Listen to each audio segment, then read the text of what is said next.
Welcome back to the Deep Dive. It is wonderful to have you with us today. Now, usually we're taking a massive topic like, the future of AI or the history of the Roman Senate, and we are crushing it down into bite-sized insights. But today feels a little different. The vibe is different. It really is. Today we're shifting gears completely. We're going back to basics, but in, I think, the most high-utility way possible. We aren't looking at a business case study. We are looking at the tools you use to build your life, specifically language. Exactly. We've got a very specific stack of sources today that, well, it's essentially a masterclass in English vocabulary. It's a curated list called Vocab Set 87. Sounds very technical. It sounds like a robot named it, I know. But when I looked through this list, I realized something. These aren't just random words. These are the engines of daily conversation. That is the perfect way to put it. These are the idioms and phrasal verbs that native speakers use constantly without even thinking about it. They're, the difference between sounding like a textbook and sounding like a human being. And our mission today is very precise. We have 30 items. Count them 30. And we aren't just going to read them out. No, that would be boring. We're going to treat this like a comprehensive audio lesson. So I'm going to play the role of the student today, the learner. Just like you listening, I'm going to ask the questions. I might get a little confused. And that's perfect. And I'm going to need you to explain things clearly. And I will be the patient teacher. The goal here is depth and clarity. For every single one of these 30 items, we're going to run through a strict checklist. We'll talk about what it really means, the nuance. Okay. We'll give you 3 solid examples of how to use it. We'll look at the word family, synonyms, who it hangs out with, the collocations, and what the opposite is. So if you are listening to this, treat it as a study session. If you can, maybe grab a notebook. If you're driving or at the gym, just try to really focus on the context we're building. We are going to move slowly. Very slowly. We want these to stick. Absolutely. No rushing today. Let's take a deep breath and get into it. All right, let's open the books. Item number 1 on the list is actually a pair of phrases that people mix up all the time. Go over something and go through something. To me, these sound identical, are they? They are very, very close, but let's break them down. Fundamentally, to go over or go through something means to check it carefully or discuss it in detail. Okay. But think about the feeling here. It implies looking at something again. It's that moment when you've finished a piece of work, but you don't just send it. You sit back and you check it to ensure it is absolutely correct. So it's not just a quick glance. It's not skimming. No, exactly. Skimming is fast. Going over is slow. Going through often implies a sequence like starting at the beginning and moving to the end, step by step. Right, like a process. Yes.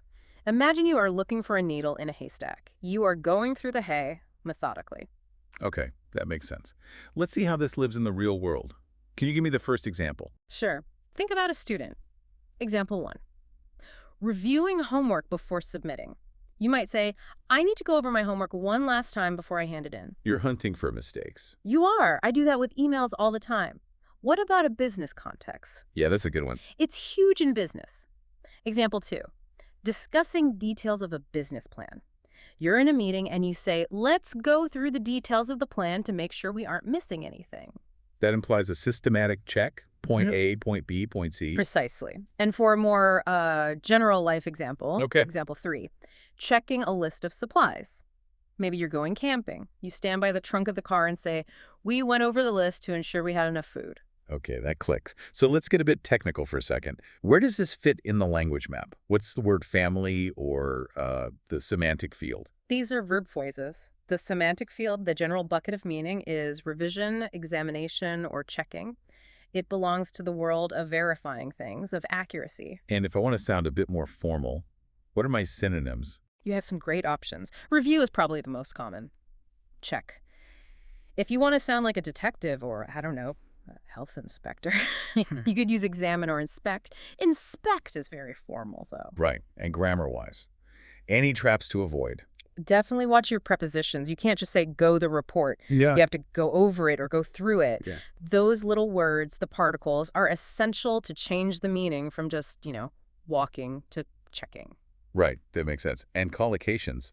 What words do these phrases like to hang out with? You'll hear these combinations constantly. Go over the details, go through the list, go over the plan. It loves nouns that imply data or information. Okay, let's flip it. What is the opposite? So if going over is careful checking, the opposite is, as you said, skimming, looking quickly and superficially, or even worse, to ignore or overlook. To overlook a mistake. Yes, that is the exact opposite of going over the work to find it. Go over, comprehensive checking. I feel smarter already. Let's take a breath and let that settle. Ready for the next one? Ready. Item number 2. Leave somebody out or leave something out. This one feels a bit sad. Or maybe just forgetful. It can be both. That's a great observation. The core meaning is simply not including someone or something, Okay. but you hit on a really important distinction. It can be accidental, like you just had a brain freeze and forgot, or it can be intentional, where you actively choose not to include them. Let's talk about the sad version first, the social one. Right. Example 1. Forgetting to invite a friend to a game. Imagine you realize later, oh no, I felt terrible because I accidentally left him out of the invitation list. Ouch, that is social exclusion. It hurts. It really does, but sometimes it's good, right? Like on a test. How so? Well, example 2. Omitting a difficult question on a test. A teacher might say, you can leave out question number 5 if it's too hard. In this case, leave out means skip or don't do it. Ah, okay, so it's an option. And cooking. I feel like I see this in recipes. Definitely. Example 3. Not including sugar in a recipe. You might say, I left out the sugar to make the cake healthier. An intentional omission for a specific purpose. Exactly. So word family here is a phrasal verb.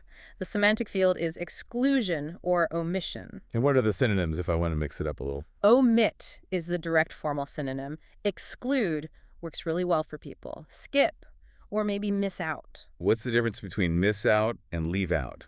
Good question. Miss out usually implies you wanted to be there but couldn't, whereas leave out implies the action of the person doing the excluding. Got it. Now, collocations seem really important here, especially for the emotional side. They are. You will often hear leave someone out of the team or leave out a detail, and there is a very common adjective phrase that comes from this, to feel left out. Ah, yes, that lonely feeling when everyone goes to lunch without you. And the opposite, the happy version. To include someone. Simple as that. Include, add, invite. Leave out. To omit or exclude. Had it. Let's pause there for a second. All right. Moving on to item 3. Rub something out. Now, this brings me straight back to elementary school. It should. The meaning is to remove writing, usually something in pencil, using an eraser. However, it can also mean to remove a mark or a stain more generally. It's a very physical action. It feels very manual, like you can't rub out a typo on a computer screen. Exactly. You delete on a screen. You rub out on paper. Example 1, correcting a math mistake on paper. You write the wrong number, you grab the eraser, and you say, I rubbed out the wrong answer. Simple enough. What about for teachers? Oh, it's huge for teachers. Example 2, cleaning writing off a whiteboard. If a teacher fills the board with notes and then grabs that cloth or eraser, They're rubbing it out. they are. Please rub out the notes on the board. And does it work for dirt? Good question. Like a scuff mark. It does. Example 3, removing a stain or mark physically. Imagine you scuff your shoe against a wall. You might say, I tried to rub out the scuff mark on my shoe. So it implies friction. Exactly. The semantic field here is correction, writing, or cleaning. And synonyms. What else could I say? Erase is the big one. Wipe off. Hmm.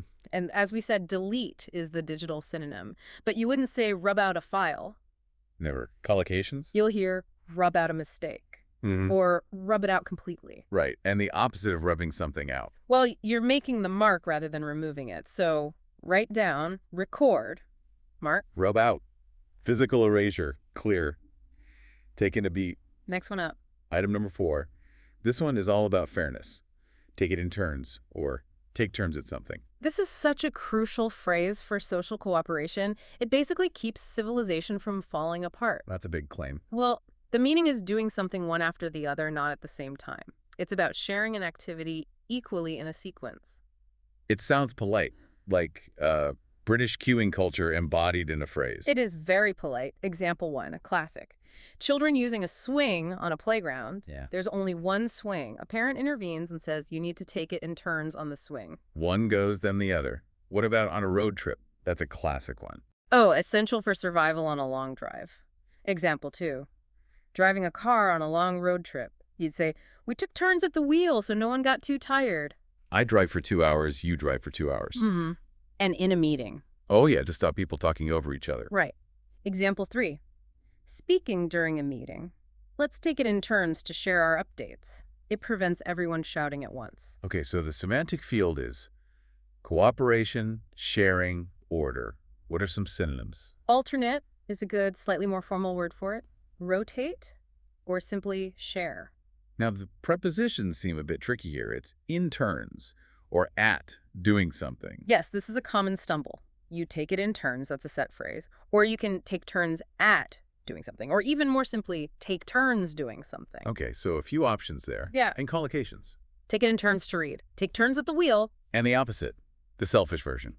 Well, to do something simultaneously, that means all at once. Or if you aren't sharing, to monopolize an activity or to hog it. To hog the swing. To hog the swing means you refuse to get off. Don't be a hog. Take turns. Okay, pause. Item number 5. Swap places. This feels very visual to me. It is. The meaning is very literal. To exchange physical positions with someone else. I go where you are, you come where I am. Like in school when you can't see the board. Exactly. Example 1, changing seats in a classroom. You might whisper to your friend, "Can we swap places? I can't see the board from here." Happens all the time. Sports. Huge in sports. Yeah. Example 2, trading positions in a game. A coach might shout, "The coach told the wingers to swap places. Left goes to right, right goes to left." Right, to confuse the other team. And what about, say, role-playing, like in a training workshop? That works too. Example 3, switching roles in a role-play exercise. The facilitator might say, "Now let's swap places. You be the angry customer and I will be the terrified employee." I see. So the word family is a verb phrase. The semantic field is exchange, movement, position. What about synonyms? Switch seats, change places, trade places, swap, switch, and trade are like the 3 musketeers here. They are very interchangeable in this context. Okay. And common collocations. Swap places with someone or just swap seats. And the opposite of swapping places. Stay put, remain seated. If I tell you to swap places, the opposite is telling you to stay exactly where you are. Swap places. The old switcheroo. Okay. Brief pause. On to number 6. Finish something off. Now, how is this different from just finish? Why do we need the off? That is a great question. The off, that little particle, adds a specific flavor. Finish just means to stop, but finish off implies to complete the last part of something completely. So it has a sense of finality. Exactly. Finality. You aren't just stopping, you are crushing the last 5% of the task. It feels more satisfying. You're leaving nothing behind. Food is the best example for this, right? Always. Example 1. Eating the last piece of cake. Yeah. You look at the plate. There's 1 slice left. You ask, who wants to finish off the cake? You are clearing the plate. Right. And for work. Yes. Example 2.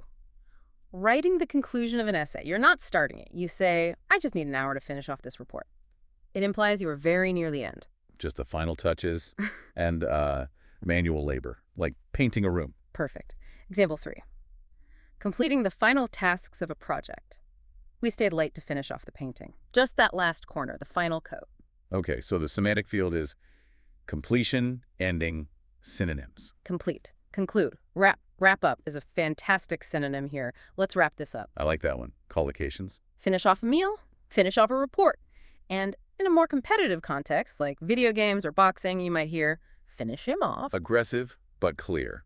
It means to deliver the final blow to defeat the opponent. Precisely. And the opposite of all this? Start. Begin. Start. Begin. Initiate. Perfect. Finish off. Getting it done. Let's take a breath. Item 7. Put something away. I feel like my mother is in the room with us. This is the parenting anthem, isn't it? The meaning is to place something in its correct storage place when you are done using it. So it's not just putting it down anywhere. No, it's putting it in its home. It implies tidying and organization. So clothes. Of course. Example 1, putting clothes into the closet. Please, put your laundry away. Don't leave it on the chair. Put it in the drawer. And a school context. Yep. Example 2, returning books to a bag. The students put their books away when the bell rang. The desk is now clear. And the kitchen. Absolutely. Example 3, storing dishes in the cupboard.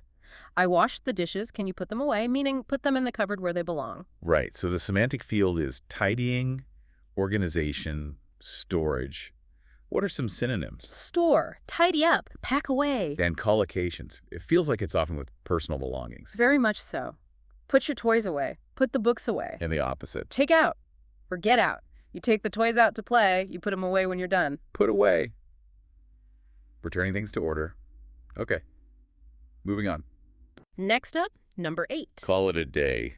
I use this one constantly. It's a classic idiom. The meaning is to decide to stop working or doing an activity, usually because you're tired or because you feel you have done enough for now.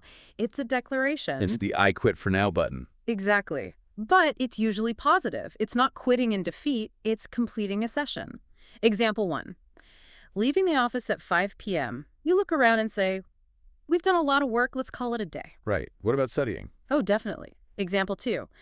Stopping a study session late at night, your eyes are closing, nothing is going in. You say to yourself, okay, I'm going to call it a day. And creative work, like a band practice. Perfect. Example 3. Ending a rehearsal.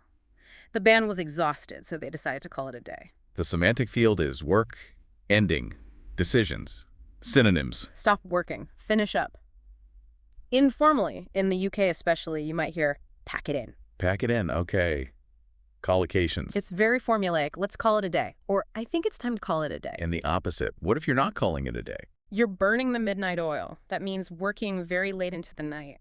Or working overtime. Or simply keeping going. Call it a day. Time to stop. But not for us. We are keeping going. Let's pause. On item 9. This is a trio. Hand something in, hand something out, and hand something round. These are all about moving things with your hands, but the direction matters a lot, right? The preposition changes the entire geometry of the room. It's a great set to learn together. Let's separate them. Okay, start with hand in. Hand in implies submission. You are giving work to an authority, like a teacher or a boss. It goes from you up to the authority. Example 1, giving homework to the teacher.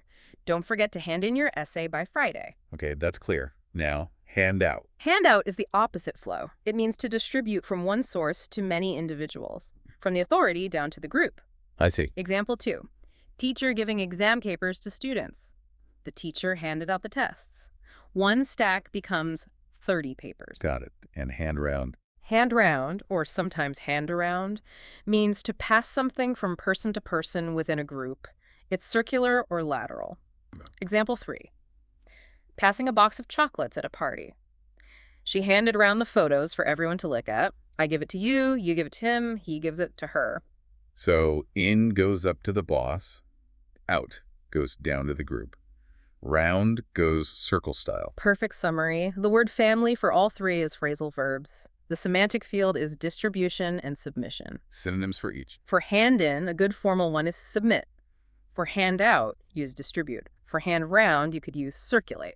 And collocations. Hand in your resignation, hand out flyers, hand around the snacks. And opposites. This is a bit tricky. It is. For hand in, the opposite is to keep or retain your work.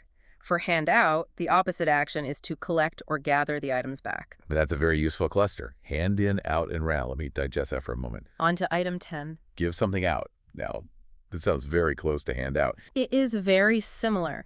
The meaning is to distribute something to a group of people. It is almost interchangeable with handout in many contexts. So what's the difference, if any? Give live is a bit more generic than hand. Hand really emphasizes the physical action with the hand. Let me give you an example. Okay. Example 1, distributing free samples at a store. They are giving out free cookies at the bakery. You could say handing out too. Okay, so they're interchangeable there. Example 2. Giving out worksheets in class. A teacher might say, please give out these papers. Again, very similar to hand out. So is there a time when you'd use one but not the other? Yes, and this is the key distinction. Give out can be used for non-physical things like information. Example 3, announcing information. You might hear, the police gave out a statement. You wouldn't usually say they handed out a statement unless they physically passed paper to journalists. So give out works for information and sound. Got it. Semantic field is distribution, synonyms, Distribute, dispense, pass out. and collocations. Give out homework, give out money, give out advice. And the opposite. Same as hand out, really. Collect, gather, take in. Give out, distribute. Okay, pause. All right, item 11. Take something seriously. This feels like a mindset shift. It is absolutely about attitude. The meaning is to believe that something is important and deserves your full attention. It means you are not joking around. You are treating the subject with gravity. Safety is a big one here. Oh, for sure. Example 1, treating a safety warning with respect. A manager might say, you need to take this fire drill seriously. Don't laugh, don't walk slowly. Right, and for school or work. Very common. Example 2, studying hard for an important exam. She takes her grades very seriously. She isn't messing around. What about in relationships? Also important. Example 3, listening carefully to a friend's problem. Or, on the flip side, I tried to tell a joke, but he took it seriously and got offended. Ah, okay. The semantic field is attitude, importance, focus. Synonyms Treat with respect. Consider important. Prioritize. and collocations. Take your job seriously. Take a threat seriously. Take criticism seriously. And the opposite. To take lightly. To joke about something. Or to dismiss it. If you dismiss a threat, you're definitely not taking it seriously. Take it seriously. Be earnest. Got it. Moving on. Item 12. Look something up. This is the Google generation's favorite verb. It is our primary research tool now, isn't it? The meaning is to search for information in a reference source, which used to be a book or a dictionary, but now is usually the internet. It implies you don't know the answer, so you go find it. Exactly. Example 1. Finding the definition of a new word. The classic teacher advice. If you don't know the word, look it up in the dictionary. Or online. What about for travel? All the time. Example 2. Searching for a train timetable. I need to look up the train times to London. And for people. Yep. Example 3. Finding an old friend's address or profile. He looked up her phone number online. So the semantic field is research, information gathering, synonyms. Search for, research, find. Now, prepositions. Can I just say, look the word? No! This is crucial. The up is the essential particle here. You look at a picture, but you look up information. Without the up, it doesn't make sense. Okay, collocations. Look up a word. Look it up online. Look up a fact. And the opposite. This is a tricky one.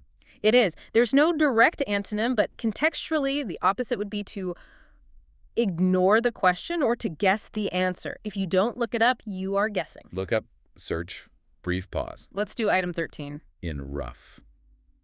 That sounds artistic or messy. It is a specific phrase used often in writing or creative work. And yes, it is about being messy. The meaning is doing a first draft or a quick version of work, not the final neat version. So for an essay. Exactly. Example 1, sketching a quick plan for an essay. I always write the essay in rough before typing the final version. Does it apply to math? It does. Example 2, doing a math calculation quickly on scrap paper. A teacher might say, work it out in rough first to check your thinking. And for notes? Perfect. Example 3, writing notes during a lecture. These notes are just in rough. I'll organize them and type them up later. Okay, so this is an adverbial phrase, and the semantic field is writing, drafting, preparation, synonyms. As a draft, as a sketch. Or you could say it's a preliminary version. And collocations. Write it in rough. Do it in rough first. And the opposite. In neat. Or the final copy or final version. Teachers used to say, now copy it out in neat. In rough. The messy first attempt. Yeah. Okay. Number 14. Cross something out. This connects to in rough quite often, I'd imagine. It does. When you are working in rough, you make mistakes. To cross out means to draw a line through writing to show that it is wrong or should be deleted. My favorite use is on lists. The best feeling. Example 1, removing an item from a to-do list. I just crossed out buy milk because I already did it. So satisfying. It really is. What about for mistakes in a notebook? Yep. Example 2, marking a mistake. If you make a spelling mistake, just cross it out neatly. And on tests. Very useful strategy. Example 3, eliminating a wrong option on a test. He crossed out answer A and B because he knew they were wrong, which helped him focus on the right one. Right. So the semantic field is correction, writing, synonyms, strike through, delete, of course, for digital text, and maybe cancel, collocations, cross out the wrong answer, or cross his name off the list. And the opposite. It's not really writing it, is it? Not exactly. The opposite action would be to emphasize it. So underline or highlight. If you cross it out, you hide it. If you highlight it, you draw attention to it. Or in editing terms, stet, which means let it stand. Very good. Yes, that's the professional term. Cross out, draw a line through it, pause. Okay, item 15. It's no use. This sounds very frustrated. It is an idiom of defeat, or at least realism. The meaning is, it is useless. There's no point in trying something because it won't succeed. You are banging your head against a wall. Mechanical failure seems like a common situation for this. Absolutely. Example 1. Trying to start a broken car. You turn the key, nothing happens. You sigh and say, "It's no use, the engine is dead." What about arguments? Oh, yes. Example 2. Arguing with someone who won't listen. I tried to explain my side for an hour, but it's no use. He won't change his mind.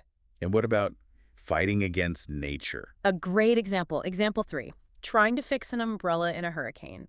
It's no use trying to stay dry in this storm. Let's just run. Okay, so the semantic field is futility, failure.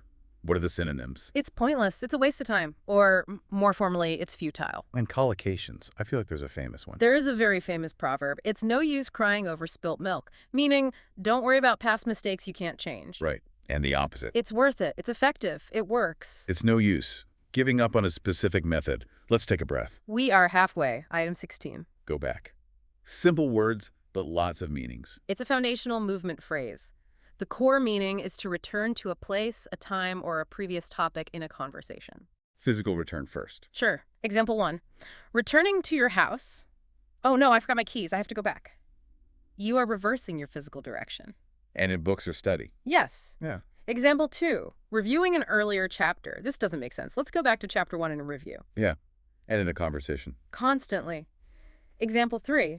Returning to a previous point. Wait, can we go back to what you said about the budget? I have a question. Right. So the semantic field is movement, return, review, synonyms. Return, revert, revisit. And any prepositions to watch out for. Usually it's followed by to. You go back to somewhere or something. And collocations. Go back home. Go back to sleep. Go back to the beginning. Opposite seems obvious. It is. Go forward. Proceed. Advance. Go back. Return.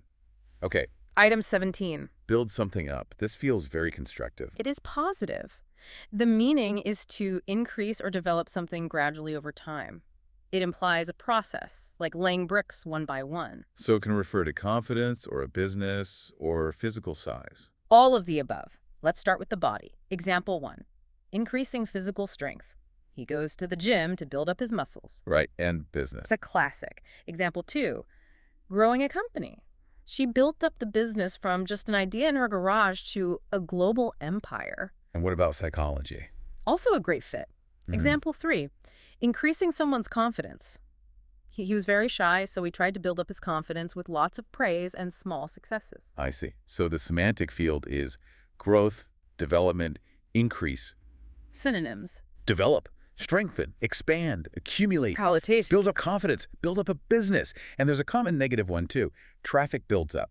That means a traffic jam is forming. Oh, that's a good one. And the opposite. To break down, to destroy, or to diminish. Build up, grow over time, pause for digestion. Item 18. The tip of the iceberg. A classic metaphor. Very visual. The idea, of course, is that an iceberg is 90% underwater. So the meaning is a small, visible part of a much larger, usually hidden problem or situation. So when you find one mistake, And you know there are more.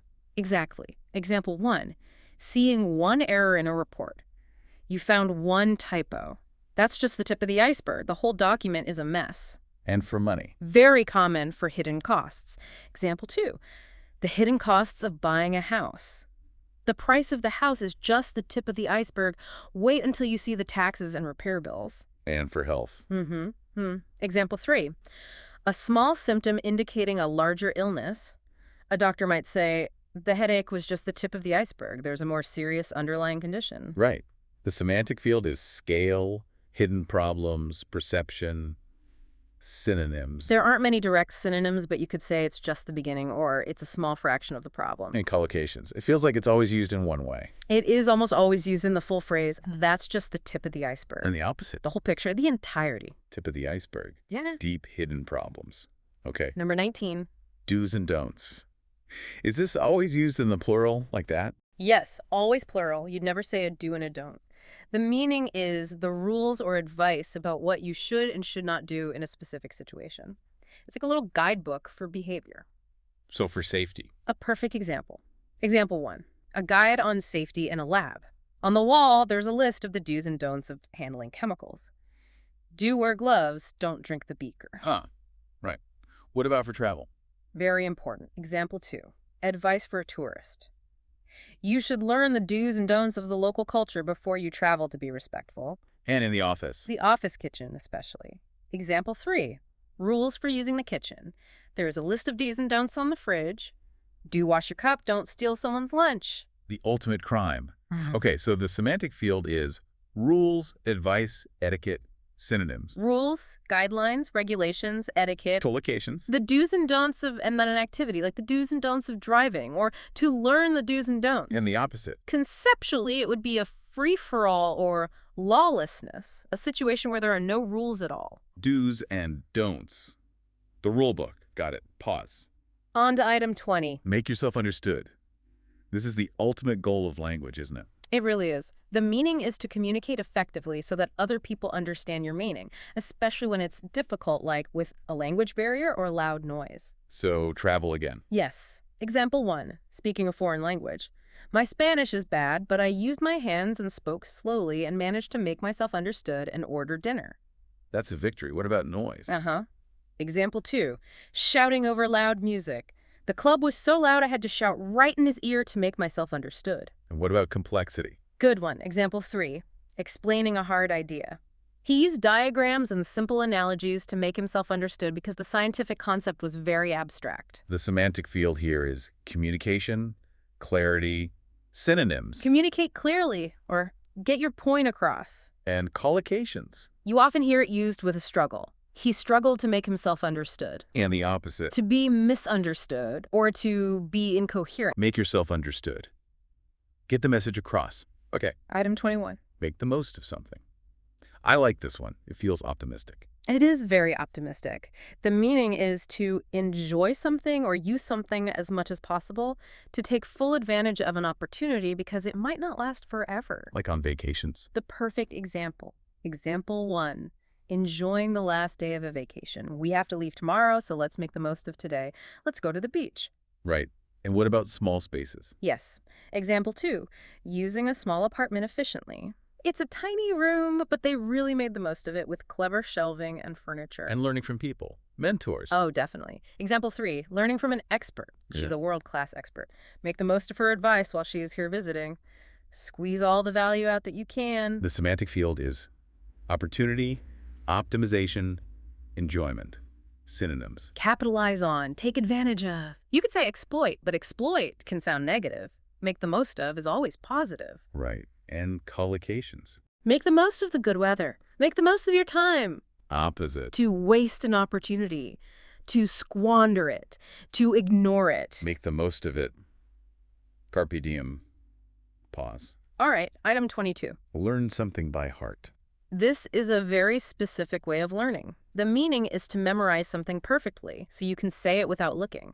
It implies it is deep inside you, in your heart. Poetry. The classic example. Example 1. Memorizing a poem for English class. I have to learn this entire sonnet by heart for the exam. Math. Yes.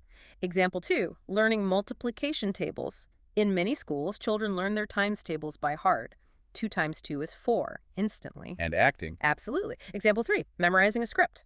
Actors have to learn their lines by heart before filming begins. The semantic field is learning, memory, synonyms. Memorize, or to commit to memory. And collocations. Learn lines by heart, or once you have learned it, you can say, I know it by heart. And the opposite. To read it from a page. To improvise.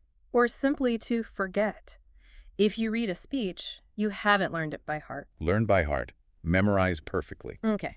Number 23. Say something out loud. This one contrasts our internal world with the external world. The meaning is to speak so that others can hear, rather than just thinking inside your head or whispering. Good for practicing pronunciation. Essential. Example 1. Practicing a language. Don't just read the word silently, say it out loud to practice the sounds. And for story time. Example 2. Reading a book to a child. She read the story out loud to the class with different voices for each character. And what about an accidental confession? Yes. Example 3. Admitting a secret unintentionally. Someone might say, oops, did I just say that out loud? I meant to just think it. Right. Semantic field is speech, sound, synonyms. Speak up, articulate, vocalize. And collocations. Read out loud, and also think out loud. That means speaking your stream of consciousness as it happens. And the opposite. To think to yourself. To be silent. Or to whisper. Say out loud. Vocalize. Brief pause. Okay, item 24. Get behind. Now we enter the territory of stress and progress. Yes, this is an important one. Get behind means to fail to do work on time, to make slower progress than necessary or than other people. It implies a gap is forming between where you are and where you should be. Deadlines at work. The primary context. Example 1, missing deadlines. I was sick for a week, so I got really behind on my work. Now I have a mountain of emails. What about in school? Yes. Example 2, being on chapter 1 when the class is on chapter 5. If you don't study every night, you will get behind very quickly. And money. Unfortunately, yes. Example 3, failing to pay bills on time. He lost his job and got behind with his rent, so now he owes 2 months' worth. The semantic field is delay, failure, progress. Synonyms. Fall behind, lag behind, be delayed. And are there prepositions you use with it? Yes. With or on, you get behind on your work or get behind with your payments. Collocation. Get behind with rent. Get behind in class. And the opposite. To get ahead. To keep up. To be on schedule. Get behind. The danger zone. Which brings us to item 25. Catch up. Yeah. This is the solution to getting behind. Exactly. The meaning is to improve and reach the same standard or position as others after being behind. It requires extra effort. So, school recovery. Perfect. Example 1, doing extra homework. I missed a week of school, so I need to study all weekend to catch up with the class. And running. Yes. Example 2, running faster to reach a friend. You're walking too fast. Wait for me to catch up. And with friends. This one has a different meaning. It does. A social one. Example 3, discussing news with a friend you haven't seen. We haven't seen each other in years. Let's grab coffee and catch up. Meaning bring our knowledge of each other up to date. Exactly. So the semantic field is progress, speed, and socializing. And synonyms. Overtake in a racing context, reconnect in a social one, or more generally, to recover lost ground. And prepositions. With or on, catch up on your sleep, catch up with your friends, Opposite. fall behind, lose ground. Catch up. Oh. Closing the gap. Pause. Item 26. Give up. Sad one. Usually sad, but sometimes it's the smart thing to do. The meaning is to stop trying to do something because it is too difficult or you've decided it's not worth it anymore. To quit. So, for puzzles. Yes. Example 1. Stopping a difficult puzzle. I've been staring at this crossword for an hour and I can't find the answer. I give up. But there's a good version too, right? For habits. The best version. Example 2. Quitting a bad habit. He gave up smoking last year and feels much healthier. That means he stopped doing it permanently. And in a competition or war. Yes. Example 3. Surrendering. The army was surrounded and had no ammunition, so they gave up. So the semantic field is quitting, surrender, stopping. Synonyms. Quit, surrender, stop, or to resign from a With job. citations. Give up hope. Give up trying. And the motivational one, don't give up. And the opposite. To persevere. To continue. To stick with it. Give up, quitting. But we don't do that. Let's pause. And that leads perfectly to item 27. Stick at something. This is the antidote to giving up. It is. The meaning is to continue working hard at something, even if it is difficult. It implies grit and determination. Like learning music. Oh, absolutely. Example 1, learning a guitar chord. It hurts my fingers, but I'm going to stick at it until I can play the song. And language learning. Very appropriate for our listeners. Example 2, studying a hard language. English phrasal verbs are difficult, but you have to stick at it. And for a career. Example 3, working on a long-term project. The first few years were hard, but if you stick at the job, you will eventually succeed. Semantic field. Persistence, determination. Synonyms. Persevere, persist, keep going. Collocations. Stick at it is a very common phrase of encouragement. Also, stick to the plan. And the opposite. Give up, quit, to drop out of a course. Stick at it. Grit. Okay. Number 28. Get there. This is the result of sticking at it. Ideally, yes. The meaning is to succeed eventually, to reach a goal after a lot of effort. It implies a journey has been completed. Like with math problems. Yes. Example 1. Finally understanding a solution. I didn't understand algebra at first, but after 3 hours of studying, I finally got there. What about literally arriving? It can mean that too. Example 2. Arriving at a destination. The traffic was terrible, but we finally got there. And for life ambitions. The big one. Example 3. Achieving a career goal. He wanted to be the CEO for 20 years, and after a lot of hard work, he finally got there. The semantic field is success, arrival, achievement, Synonyms. Succeed, achieve, make it, arrive. And collocations. It sounds like encouragement. It often is. Don't worry, we'll get there eventually. Or keep going, you get there. And the opposite. To fail, to fall short of a goal. Get there. Success. Pause. 2 more to go. Item 29. Brush up on something or brush something up. This is for when skills get rusty. The meaning is to practice and improve a skill that you learned in the past but have partly forgotten. It's like polishing old silver to make it shine again. Languages are perfect for this. The #1 use case. Example 1. Reviewing Spanish before a trip. I learned Spanish in high school, but I need to brush up on it before we go to Madrid. What about driving? Yes. Yeah. Example 2. Practicing driving after a long break. She hasn't driven in 10 years, so she took a lesson to brush up her driving skills. And technical skills like coding. For sure. Example 3. Reviewing computer code. I need to brush up on Python because I haven't used that language since college. Semantic field. Refreshing knowledge. Yeah. Improvement. Synonyms. Refresh, revise, polish up. And prepositions. It's on. You brush up on a skill. Collocations. Brush up on my French, brush up my skills. And the opposite. To forget a skill, to lose a skill. Or to let it slide. Brush up, polish the rust off. Okay. And here we are. Item 30. The last one. The final one. Keep up. This brings it all together. The meaning is to move or progress at the same speed as someone or something else, to not fall behind, to maintain the pace. Like in running. The literal meaning. Example 1, running with a group. Someone might pant, "You are running too fast, I can't keep up." And for lectures. Yes, intellectually. Yeah. Example 2, understanding a fast speaker. The professor spoke so quickly that I couldn't keep up with his ideas. And news. Example 3, staying informed about the world.